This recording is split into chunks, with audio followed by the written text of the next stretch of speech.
Olá a todos novamente. É com muito prazer que estamos a apresentar mais uma palestrante para o quarto seminário do SPA. Hoje temos connosco Cláudia Pirani. Não é a primeira vez que a Cláudia está connosco, é sempre um prazer voltar a estar à conversa com a Cláudia. Fazendo uma breve apresentação para quem não esteve no último seminário. Cláudia é graduada em Comunicação Social, bacharel em Relações Públicas e pós-graduada em Gestão de Negócios com experiências em competências comportamentais. Além de tudo, Cláudia é especializada em desenvolver workshops e palestras nacionais e internacionais em temas como liderança, equipas de alta performance, igualdade de género e desenvolvimento em equipas. No dia de hoje, a Cláudia vai nos trazer um tema muito atual e muito importante, que é a liderança feminina. Olá, Cláudia. Olá a todos e a todas. Pois é, falamos tanto aí desse tema, né, liderança feminina, por que não só chamarmos de liderança, né? Eu gosto muito de falar sempre que na natureza nada se cria, tudo se perde, tudo se transforma. Antoinette de Lavoisier disse essa clássica frase aí há alguns anos atrás para nós, exatamente falando da ideia das substâncias químicas, quando elas reagem, elas não são perdidas, elas se transformam. E aí eu quero trazer hoje, pensando nesse tema, um pouquinho disso para nós, como nós somos aí seres pensantes, quando nos deparamos com uns novos olhares para velhos assuntos, porque liderança e liderança feminina não é um assunto tão novo, mas ainda assim é um assunto que está em voga e que a gente precisa falar um pouquinho mais, né, sobre isso. E muitos especialistas, né, e pessoas de mercado dizem que a gente tem um gap aí de líderes, né, e eu sempre faço uma reflexão no sentido de, será que a gente está procurando no lugar certo? Será que realmente a gente está ali envolvidos ou direcionados, né, para essa liderança, com a cabeça aberta para essa liderança? E há um tempo atrás, lendo uma reportagem sobre esse tema, eu me deparei com a frase da Sheryl Sandberg, e que eu coloquei ali para mim, para algumas palestras, que ela disse assim: no futuro não haverá mais líderes femininas, haverá apenas líderes. E aí eu trago isso, porque que realmente a gente tem que falar sempre aí, quando é uma mulher, a gente fala liderança feminina, e quando é um homem, a gente só chama de liderança, né? Até porque, tecnicamente, os aspectos e características que configuram um bom líder nunca passam e nunca são relacionados a gênero, né? Mas se a gente puxar um pouquinho da nossa história, a gente consegue entender que nós fomos, há alguns anos, criadas como nós éramos seres que não poderíamos ou que não seria adequado estarmos no mercado de trabalho. Então, entendemos essa nomenclatura de liderança feminina como uma forma também de reforçar esse posicionamento e onde nós estamos. Porque para ser um bom líder, por exemplo, se a gente falar de maneira geral, a gente precisa do quê? De autoconhecimento, um espírito de equipe, ter um bom poder de decisão, bom relacionamento, né? Uma versatilidade ou flexibilidade, e isso nós também temos de sobra, né? Se formos compararmos aí algumas características e, obviamente, aí exemplos. Então, por que falamos tanto de liderança feminina? Esse tema nasce exatamente para dar essa importância, dar esse destaque e também gerar a representatividade feminina dentro de espaços importantes de destaque e de decisões, né? Que até então era dominado quase que exclusivamente pelos homens. E essa representatividade também nos é muito importante, porque é como se fosse um selo de reconhecimento ou de qualidade, né, que é dado para essa pessoa ou para as pessoas, o organismo, que defendem os seus interesses. Então, nós precisamos ali puxar um pouquinho da história para entender todo o contexto que nós estamos, né? E por que essa representatividade é importante, na realidade, porque está presente no nosso dia a dia, nas nossas vidas, e nós precisamos falar sobre ela, né?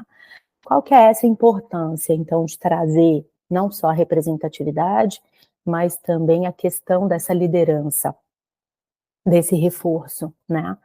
Porque é fato hoje que as mulheres sustentam 45% das nossas famílias, e aí eu estou falando um recorte só aqui se a gente falar de famílias brasileiras.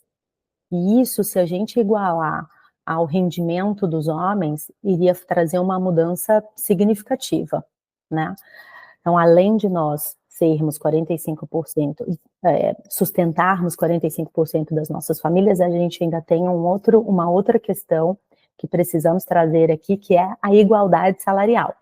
Nós sabemos hoje que, apesar de estarmos no mercado, de já termos conquistado muita coisa, de já estarmos em lugares de destaque e de decisão de algumas empresas e até mesmo governo, enfim, de onde saem todas as políticas para as mulheres, nós ainda recebemos 30% a menos se comparado aos homens.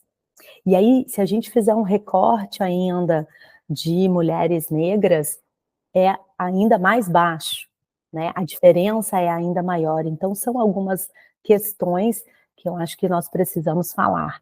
E por que que isso é tão importante? Porque isso traz um lucro social significativo. Então, não só uma questão de trazermos as mulheres à tona para isso, né? Porque também lá atrás, se nós puxarmos da história, nós acabamos nos acostumando com isso, né? E são coisas que a gente não pensa. Então, quando a gente fala de liderança feminina, a gente pensa em estar em lugares de destaque, em estar em lugares que nós consigamos colocar a nossa voz e dar voz para outras mulheres, mas a gente esquece também que a gente tem a questão remuneração, porque isso também é uma liberdade para as mulheres, né? Isso também é uma parte do empoderamento que a gente tanto fala, porque muitas vezes significa essa liberdade mesmo de poder escolher e de poder estar aonde quisermos. Além disso, o The Economist afirmou que a igualdade de gênero faz bem ao crescimento econômico. E se as empresas tivessem mais mulheres, o PIB per capita da América Latina seria 16% maior.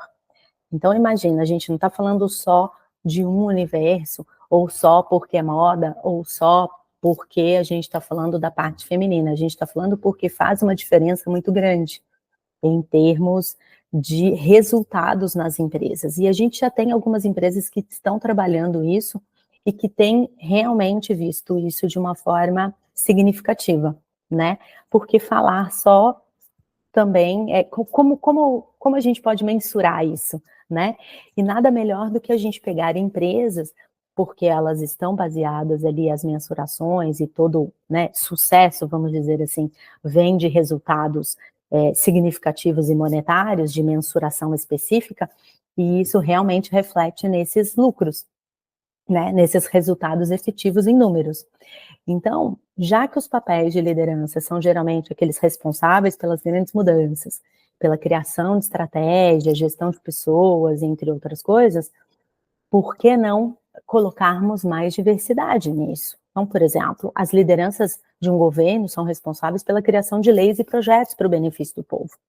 Então, cadê, né, essa representatividade do povo? E a gente volta lá na representatividade feminina, né?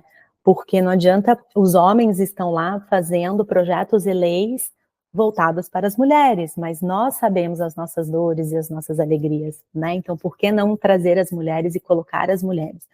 Uma coisa que eu brinco muito, brinco não, né? Que eu falo muito com os homens é assim, e nós precisamos disso, né? Então, nós estamos falando aqui que nós queremos estar e aí tirar vocês desse cenário. Não, nós queremos estar lado a lado, né? Porque nós sabemos que nós somos complementares. Os homens têm algumas coisas, né, algumas características que são muito bacanas para nós, mulheres, aprendermos, assim como nós, mulheres, temos muito a ensinar. Então, não é à toa, né, que existem homem e mulher, óbvio, porque nós somos bem complementares com relação a isso.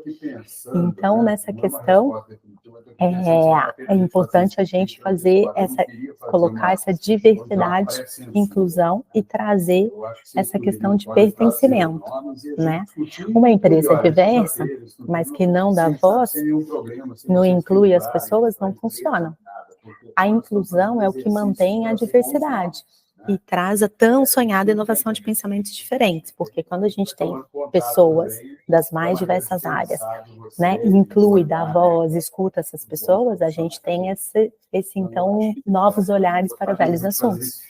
Mas existe também um terceiro elemento que precisa estar alinhado sempre, que é a comunicação.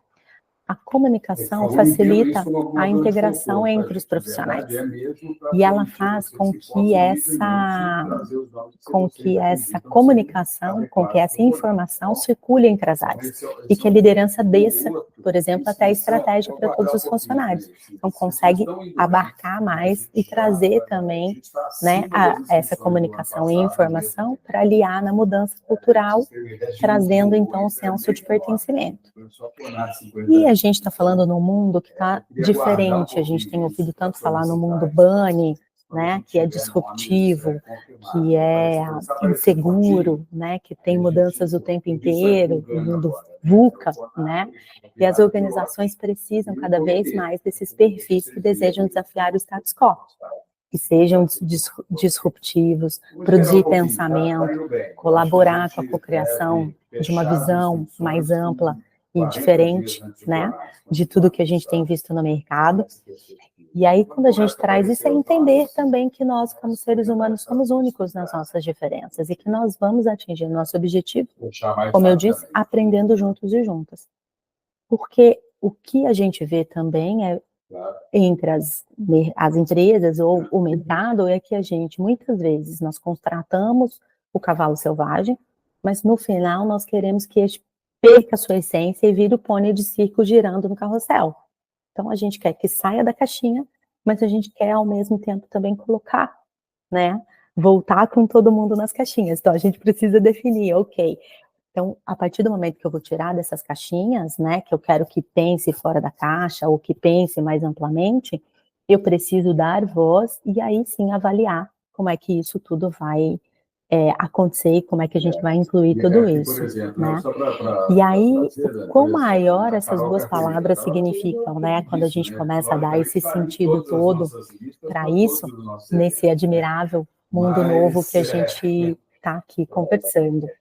E há 2 anos atrás eu fui participar de um congresso nos Estados Unidos e eu escutei também um outro termo que eu achei muito interessante e que me trouxe algumas reflexões, que chama inversity. O inversity, ele significa uma diversidade feita de forma diferente. E isso me chamou bastante atenção, porque quando a gente fala de diversidade, a gente pensa, num primeiro momento, que vem na nossa cabeça é colocar mais mulheres, né? Colocar mais PCDs, colocar mais LGBTQIA+, né? Essas outras pessoas que não estavam nas nossas caixinhas, nas primeiras caixinhas, vamos dizer assim, né? E diversidade vai muito além disso. A Carrie Foster, que é a autora desse tema, ela nos trouxe uma reflexão que ela diz que o tema diversidade nos traz inconscientemente a ideia de divisão. E olha que interessante, eu também nunca tinha pensado nisso, né? Então, é diverso, que é dividir, né? Dividir ou eu entendi assim, vamos voltar, né? Diversidade, a colocar de novo nessas caixinhas que a gente está falando. Então, mais mulher, mais PCD, mais outras áreas, LGBTQIA+. E o que ela propõe com esse tema inversity é a mudança comportamental. E a gente também tem ouvido falar muito nisso, do autoconhecimento, do comportamento, da nossa saúde, do nosso bem-estar, né? Que vem tudo ao encontro, né, desse well-being que a gente está vivendo nesse momento. Então, por que não pensarmos nesse inversity mesmo, né, nessa inversidade, nessa questão de olhar, então, um pouquinho para dentro?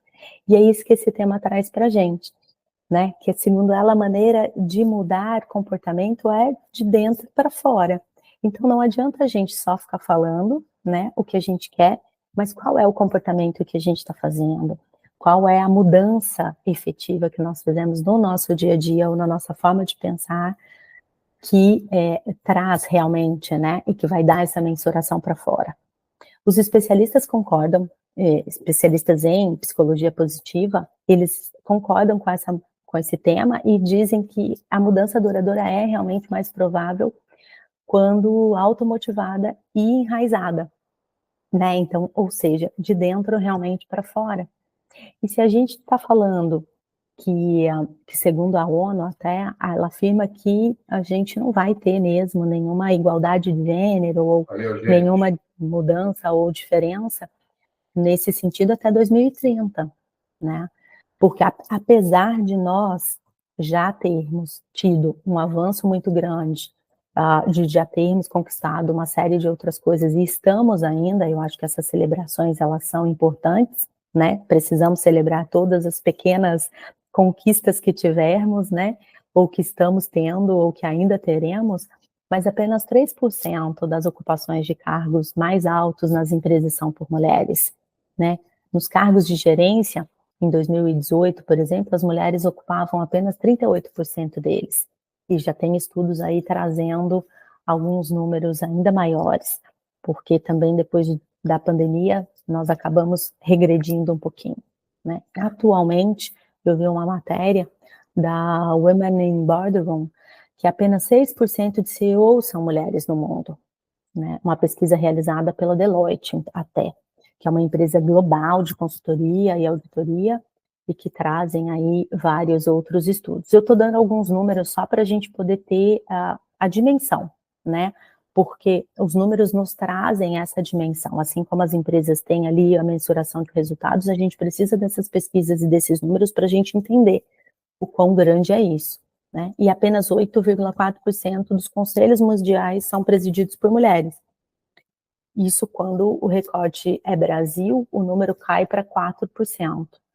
Então, por mais que muitos, hoje em dia, considerem a igualdade de gênero, né, e que deve ser uma prioridade nas empresas, no mercado, em tudo que a gente está falando, a grande maioria, infelizmente, não trata o assunto como deveria. Ou já pensou que, de repente, eles não sabem o que fazer? Essa é uma pergunta que eu tenho feito, né? Então, como eu disse lá atrás, os homens estão ali naqueles espaços de poder e eles estão pensando numa área que talvez eles não tenham conhecimento. Então, a gente precisa também ajudá-los nesse sentido, né?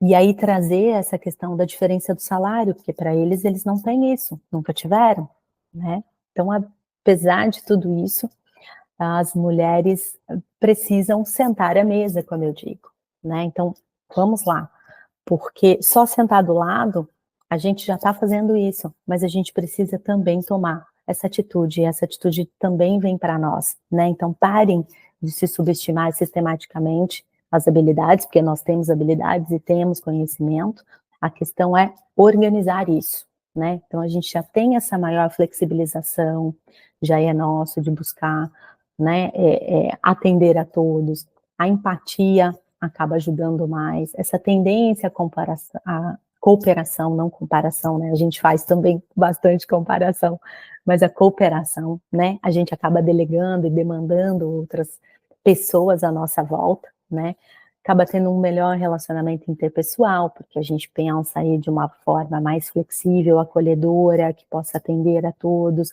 a gente consegue olhar vários pontos de vista, né, e acaba tendo ali um clima organizacional um pouco mais leve. Então, por que não sentarmos à mesa, termos a atitude de falar, não, nós também queremos participar disso, né? Então, fechando, eu acho que todas essas reflexões, que na realidade a minha ideia é sempre trazer alguns pontos ali de reflexão para pensarmos todos juntos, se a inclusão de mulheres no mercado permite uma diversidade de ideias, de crescimento econômico, né, de um clima organizacional mais diverso, olhar mais amplamente, mais abrangentemente, por que as empresas ou o mercado ainda apresentam tanta resistência? Será que é simplesmente porque eles não querem, ou porque eles não sabem como lidar com isso, ou como fazer isso? Nós precisamos pensar também desse outro lado, né? Então, que nós possamos dar essa oportunidade constante de fazer diferente, melhor, e juntas rompemos os padrões, a começar pelos nossos próprios icebergs, né? Então, como diz a Carrie Foster aí para nós, como trouxe esse tema, o Inversity começar de dentro para fora, porque nós também precisamos trabalhar esse autoconhecimento e essa autoestima de dentro para fora realmente, para que nossas atitudes ou nossos comportamentos realmente façam a diferença, né? E aí, quero deixar uma última reflexão para vocês que eu gosto muito da Rosa Luxemburgo, que nós possamos, com tudo isso, pensarmos em um mundo onde sejamos socialmente iguais, humanamente diferentes e totalmente livres. Muito obrigada, doutora Cláudia. Foi mais uma vez um prazer estar a ouvi-la e espero que possamos ter uma nova oportunidade no futuro. Claro, muito obrigada. Obrigada a vocês.